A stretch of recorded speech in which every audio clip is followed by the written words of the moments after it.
வணக்கம் வந்தோனே நலப்பறைகள். இன்னைக்கு நான் கையில் என்ன வச்சிருக்கேன்னு பார்த்தீங்கன்னா, நிறையா பேர் நம்ம கிட்ட கேட்டுக்கிட்டே இருந்த கருவாடு தான் இறால் கருவாடு. பார்த்தீங்களா, ராமேஸ்வரத்தில் வந்து கடலுக்கு போயிருச்சு. கோட்டையின் கடல் போயிட்டு எங்கள் ஊர்லேயே நல்லா சூப்பராக நம்ம இறால் எடுத்து நல்லா பயங்கரமாக கருவாடு போட்டு வச்சுருக்கோங்க. பாருங்களேன், அவ்வளோவா உப்பே கிடையாது. இதுக்கு மேலே உப்பை கம்மி பண்ணோம்னீங்களேன் கருவாடாகவே வராது. அப்புறம் அது வேறு மாதிரியா இருக்கும். நல்லா சூப்பராக நல்லா பக்குவமாக கம்மியாக கொஞ்சம் உப்பு போட்டு நல்லா காய வச்சு சூப்பராக நம்ம எடுத்து வச்சுருக்கோம். இந்த கருவாடு வேணும்னா நாங்கள் கீழே கொடுக்குற நம்பருக்கு வந்து வாட்ஸ்அப் மெசேஜ் அனுப்பி கண்டிப்பாக கருவாடு வாங்கி சாப்பிடுங்க.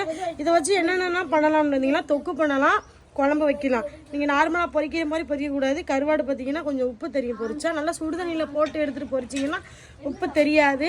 நல்லா ஒரு ரசம் வச்சு சாப்பிட்டீங்கன்னு வைங்களேன், பயங்கரமாக இருக்கும். இறால் கருவாடு கிடைக்கவே செய்யாது, எப்போ தான் கிடைக்கும். கண்டிப்பாக இருக்கும் போதே பயன்படுத்திக்கிறீங்க.